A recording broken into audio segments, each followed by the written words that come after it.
Cada paso que dé, cada metro que dé uno cuenta.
Buenas noches, bienvenidos a Conexiones, es miércoles 15 de marzo de 2017. Saludos cordiales a usted que nos acompaña a través de la transmisión de señal abierta de Canal 23 en los 4 departamentos de la zona oriental de nuestro país.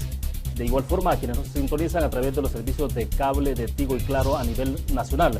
Las otras opciones de transmisión usted las puede tener en las plataformas digitales a través del fanpage TVO Canal 23 de Will Salgado y también en Twitter, usted nos encuentra ahí.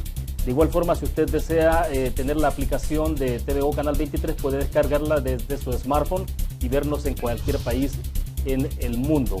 Como siempre, en Conexiones vamos a tener habilitados dos números de teléfonos en el segundo segmento de la entrevista, 22630023, 22649179, que aparece en pantalla en este momento. Vamos a mostrarles a ustedes un poco sobre la temática que estaremos abordando esta noche con nuestros invitados, y esto es, antes de presentárselos, lo tenemos aquí proyectado en la pantalla. Dice la prensa gráfica: el Instituto de Previsión Social de la Fuerza Armada está a punto de quedarse sin fondos. El gerente del IFA dice que solo tiene dinero para pagar pensiones hasta abril. El gobierno ha suspendido reuniones con Arena para el tema de fiscal y pensiones. Este es un tema también que está planteado en la mesa en Casa Presidencial. Mientras tanto, ese es el detalle de la prensa gráfica. El IFA, que advierte que se quedará sin dinero para pensiones desde abril. En el presupuesto 2017, el gobierno solo asignó para el IFA una partida de $1.000 y pidió la aprobación de 282 millones para finalizarla. El PCN y el FMLN sugirieron aprobar préstamo, dice la prensa gráfica. Ahí está, el Estado debe 1.360 millones al IFA, dice Causa Justa. Los detalles de esta información, también militares preocupados por sus pensiones. Mientras tanto, lo que tenemos, el detalle también de Diario El Mundo: en abril vamos a caer en impagos, dice el gerente del IFA. Esto es en el marco de una reunión que hubo el día de ayer en la Asamblea Legislativa. Este es más el detalle, y aquí tenemos algunas declaraciones que ha dado también el ministro de Hacienda en torno a este mismo tema. Colega periodista Manuel Pacheco de la KL, dice, el ministro de Hacienda dijo que el IFA le ha mandado una simple cartita pidiendo 62 millones, pero no hay recursos. Mientras tanto, esta es una información que tiene que ver con otro tema, pero siempre vinculado al ejercicio de la Fuerza Armada. Dice la revista Factum: batirse en retirada. 10% de oficiales han abandonado la Fuerza Armada. Ahí están los detalles. Luego dan algunas estadísticas: oficiales superiores y subalternos que abandonaron el servicio o deserción en 2016. Ahí están algunos datos. Esto es lo que tenemos. Queremos presentarles ahora sí a nuestros invitados que están en Conexiones acá en nuestros estudios en San Salvador. Nos acompaña el general Jaime García, vicepresidente del movimiento Causa Justa. General García, buenas noches, bienvenido. Buenas noches, William, y un saludo para la gran audiencia que tiene TV Oriente, y en especial para los pensionados del IFA, que son más de 22,000 personas, para ellos y sus familias. Perfecto. De igual forma, agradecemos al general Mauricio Ernesto Vargas, que está con nosotros, diputado del Partido Alianza Republicana Nacionalista Arena. Buenas noches, general, bienvenido. Buenas noches, William. Buenas noches, Jaime. Buenas noches, mi hermano. Un saludo a la audiencia de Conexiones, Reflexiones. Yo personalmente quiero agradecerlo, y esperamos poner los puntos sobre las íes en esta problemática, porque hay verdades a medias y hay mentiras a medias. Y aquí hay que hablar la realidad para que realmente la gente pueda formarse su propio criterio y su propia opinión. Bueno, vamos a tener una hora, vamos a tratar de avanzar para llegar, justamente a eso pretendemos, ¿no? Llegar al fondo de cuál es la problemática que está atravesando el IFA en este momento y las consecuencias, sin duda, que esto tiene. Pero antes de iniciar la entrevista, entrar a fondo, recordarles a ustedes nuestro patrocinador de conexiones, Almacenes Bomba, la explosión de precios bajos con 19 sucursales a nivel nacional. Usted las encuentra en el occidente, en la zona central para central y en el oriente de nuestro país.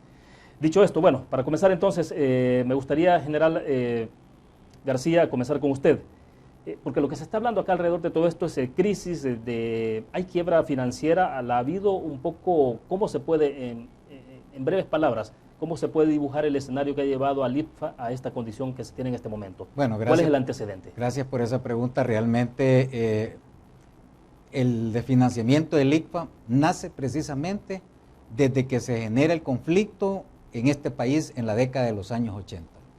El ICFA fue fundado mediante decreto número 500 de la Junta Revolucionaria de Gobierno, un 28 de noviembre de 1980, y en el 81 tenemos la primera ofensiva hasta el tope que realiza el FMLN, y desde ahí comenzamos nosotros a tener bajas en las filas de la Fuerza Armada.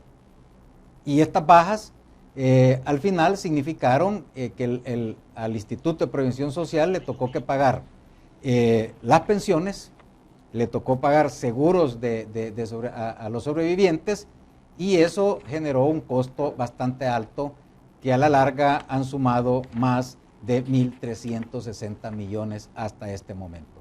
Quiero decir de que aparte de eso hubieron un poco más allá de 18.000 heridos, y de esos 18.000 heridos, 10.400 soldados necesitaron rehabilitación.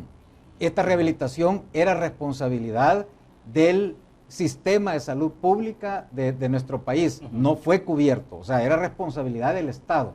En ese sentido vino el ICFA, y ante esa necesidad conforma el CEPROFA, tuvo que mandar a especializar gente, tuvo que tener una infraestructura, pagar servicios para poder atender a esos más de 10.400 soldados que estaban lisiados, y había que reincorporarlos.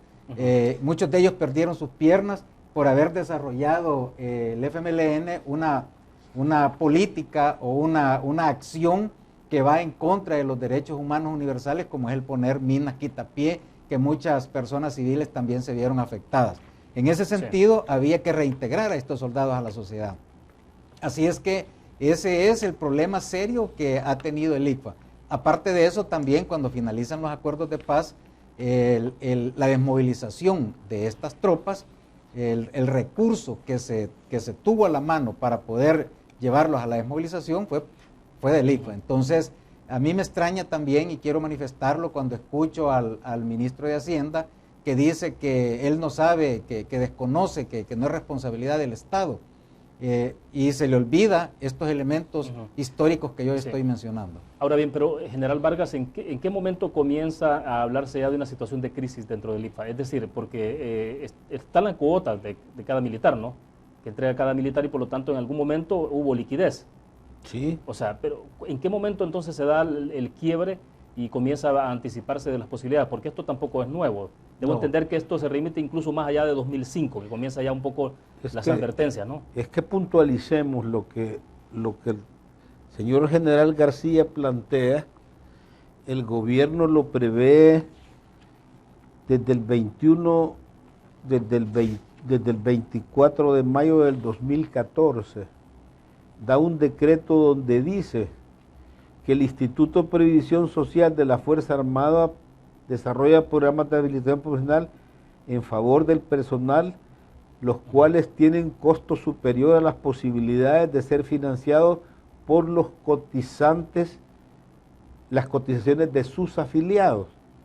Y le ordena, en el artículo 6, dice: el Ministerio de Hacienda, y previos estudios actuales relativos al costo del programa de rehabilitación.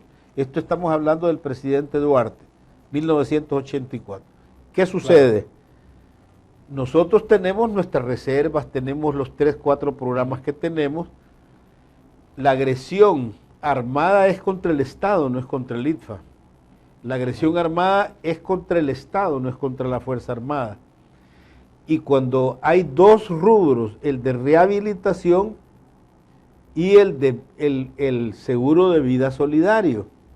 Tanto el seguro de vida solidario como el de rehabilitación, había gente que no tenía derecho, pero que estaba prestando sus servicios en la Fuerza Armada y salía lesionado o moría. Entonces vino el presidente Duarte, comenzó y puso los decretos, tan es así. Ahora comenzó a incorporarse a este personal. A ese personal no se le incorporó, sino que se nos dijo que le diéramos el dinero, el beneficio y que el Estado lo iba a asumir.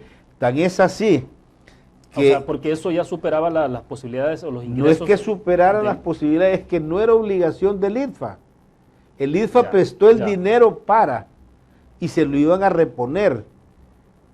Pero no era que superara las posibilidades. Claro, Tan es así que en el mismo año 84 el presidente Duarte hace un abono de 48.538.080 colones. Y cada periodo iban a ir colocando, porque lo que yo prestaba, indiscutiblemente en ese momento, era como quitarle, como que a la Bayer se le arruinara una café aspirina. Si tú tenés $1.000 millones en reserva y estás prestando, no tenés problema. Pero si no te lo regresan, te descapitalizan. Entonces, ¿qué es lo que sucede ahí? Lo que sucede ahí es que viene después, dice ya en el mismo año 84, como consecuencia de la situación política que vive el país. O sea, ¿cuál es la consecuencia que vive el país? Era el conflicto armado, era la agresión armada del frente al Estado, era del frente a la sociedad. Dice, siendo preciso para poder continuar pagándole, hacer este decreto, y se agrega el artículo 150A a la ley del IDFA. Ahora bien, pero entonces esto va provocando un déficit histórico. O sea, ya lo que no es un déficit, se va comiendo realmente y nos lleva al déficit a este momento, porque si nosotros en este momento tuviéramos los 1.300 millones de dólares que el Estado le debe al IDFA, en este momento no estaríamos en la situación. Es porque no nos han pagado lo del tiempo, pero lo más importante de esto es lo que Jaime planteaba. Cuando viene el señor ministro de Hacienda a decir que no es una obligación del gobierno, que los militares son dueños de su vida y de su muerte, y que les vamos a dar un apoyo moral, y como usted acaba de leer por ahí que dice, una simple cartita me han mandado. No, señor. Eso que usted está mencionando lo dijo ayer el ministro de Hacienda en la comisión. Ahí aparece en una de las... cuando sale la foto de él, es correcto, con el volado dice, fue en una cuenta de Twitter del periodista de La Calle. Pues sí, pero lo dijo él. Exactamente, cuando dice una que simple cartita me han mandado pidiéndome 62 millones. No le estamos pidiendo, le estamos diciendo que cumpla con la ley de la República, en la cual el Estado, a través de los gobiernos de turno, se comprometió con el IDFA a que el IDFA iba a asumir las responsabilidades del Estado y que luego ellos lo iban a ir devolviendo. Bien, ahora bien, general García, pero en este caso, asumir, por ejemplo, cuando dice, bueno, pero es que este es un tema, aquí hay un problema histórico, ya, porque ahí viene desde hace... 1984. Desde el 84, entonces eso tampoco nadie puede, digamos, desvincularse de una responsabilidad. Correcto. O sea, en este momento, ¿hasta dónde llega esa responsabilidad entonces que debería asumir el Ejecutivo? Bueno, mire, realmente, siguiendo con este caballero, el ministro de Hacienda Cáceres, yo lo que percibo en su forma de manifestarse es que el señor es un antimilitarista. Y más aún, a mí me parece que él está narcotizado ideológicamente todavía en el conflicto este-oeste. Lamentablemente. Aunque él no es militar, o sea, es un no, a mí, civil. es que no hay que ser militar o civil para ser antimilitarista. Es simplemente su categoría como persona. Entonces, yo quiero recordarle a él, porque la Constitución en el artículo 50 manifiesta claramente La seguridad social constituye un servicio público de carácter obligatorio. La ley regulará sus alcances. Dicho servicio será prestado por una o varias instituciones. Esto dice el artículo 50. Por eso es de que la Junta Revolucionaria de Gobierno, en noviembre de 1980, crea el instituto para atender a este segmento de la sociedad. O sea, estamos hablando a estos empleados, si lo queremos ver, estos empleados públicos, a este segmento, así como estaba el INPEP. Entonces, hoy no puede él venir a decir de que se va a apoyar al Instituto de Previsión Social de la Fuerza Armada porque como que dan lástima, en ningún momento, o porque me mandan una cartita. Yo creo que él debería utilizar un lenguaje diferente. Él debería de sentarse como ministro de Hacienda y decirle al gerente general, al gerente del IFA, mire, venga, conversemos, veámoslo técnicamente, porque si usted está diciendo que necesita 51 puntos y algo de millones, explíquemelos, y ponerse de acuerdo técnicamente y no salir a afectar tanto a la fuerza activa dentro de la Fuerza Armada como los que estamos pensionados. Usted ha señalado ahí que lo que una revista salió, y es que es normal, hombre, es por lógica de que los oficiales, al sentir, al observar de que la previsión social institucional está desapareciendo y no tienen expectativas ellos de poder jubilarse a los 30 años con una pensión adecuada, eso pues genera una situación difícil al interior de un hombre que está viendo que él va a llegar a cumplir 30 años y con incertidumbre, con ansiedad, con familia, con niños en colegio, en universidad, y cómo los va a mantener. Entonces, es responsabilidad del Estado velar por la seguridad social de sus soldados. Ahora, pero en este momento ya hay una violación a la ley. Sí. O sea, hay incumplimiento a la ley. Digo, esto es parecido a lo que ocurrió con el escalafón del sector salud, el caso de los maestros. Mire, yo quisiera, mi general lo va a explicar mejor, para que veamos cómo se viola la ley en este país y nadie dice nada. De esos 37.3 millones que se le entregaron, que se le tenían que haber dado al ICFA para pagar pensiones año 2016, no fueron entregadas. Como decía el artículo en su totalidad, sino que vino el ministro Cáceres, lo fue a depositar al Banco Central de Reserva y a migajas, porque no existe otra palabra, ha ido entregando ese recurso al ICFA. ¿Y qué es lo que pasa? 2016. Estamos hablando de 2016. ¿Y todavía no se le ha entregado por completo? Todavía faltan 5 millones y algo. ¿Qué es lo que pasa acá? Han habido retrasos en el pago de las pensiones. Y esto tiene rostro humano. El día domingo anterior estuvimos en Sonsonate como Causa Justa, reunido con unos veteranos, y me decía una señora, mire, general, yo tengo una pensión de $37, 25 dólares pago el cuarto y lo demás para comer. Cuando se me termina, voy a pedir. Y cuando no me dan esa pensión a tiempo, yo sufro. Y había un subsargento que me decía de que el día que no le pagan a él exactamente la pensión, tiene que ir a pedir. Eso no puede ser así, hombre.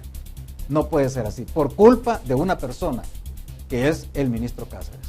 Bueno, pero el tema es que tampoco hay plata.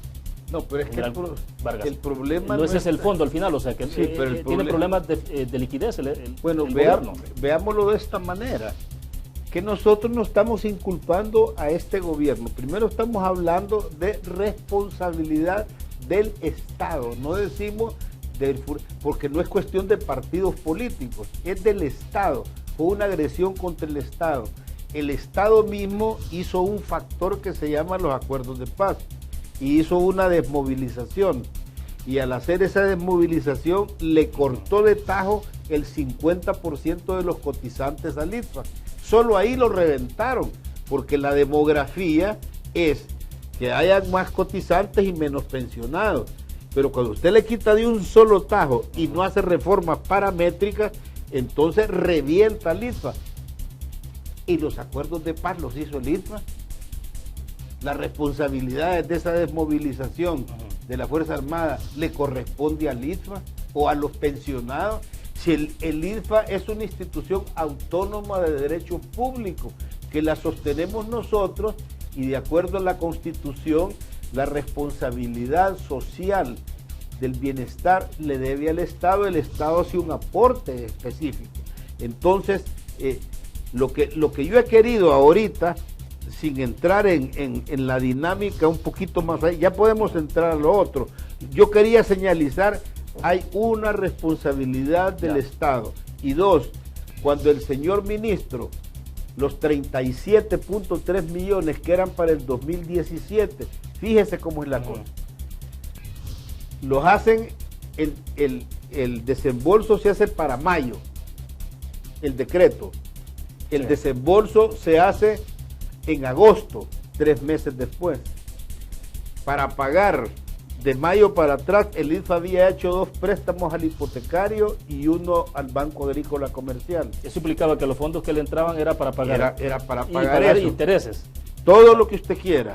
Y adicionalmente, cuando ya sale la aprobación de la emisión de los bonos, sale la emisión de los bonos, viene él, comienza para pensiones, agarra de rehabilitación, agarra de seguro de vida y los presta de aquí para pagar aquí estos 2 meses, 3 meses, y luego los iba a regresar. Y el señor ministro viene y dice, lo que ya pagaron, ya no tengo por qué regresárselo, que es problema de ustedes. Yo les voy a entregar de agosto en adelante. Y el decreto dice que es para el 2016. Y no los entrega, y entonces agarra un subsobrante que dice que es para...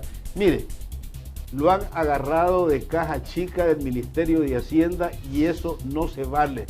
Eso se llama de delito. O sea, han jugado con el dinero del IFA, es lo que me Sí, está diciendo. se llama apropiación y retención indebida, se llama ese delito. Bueno, más adelante, porque tengo que hacer una pausa, me explican si, como si hay una violación de ley, es que ustedes van a hacer algún procedimiento que tenga que ver con, no sé, una demanda, una denuncia o qué tipo de acciones pueden hacer. Vamos a la pausa, cuando regresemos vamos a tener habilitados los 2 números de teléfonos que prometimos, 22630023, 22649179, para que participen con el comentario y la pregunta para nuestros invitados. Reitero a ustedes, nuestro patrocinador de conexiones, Almacenes Bomba, la explosión de precios bajos con 19 sucursales a nivel nacional. Ya regresamos.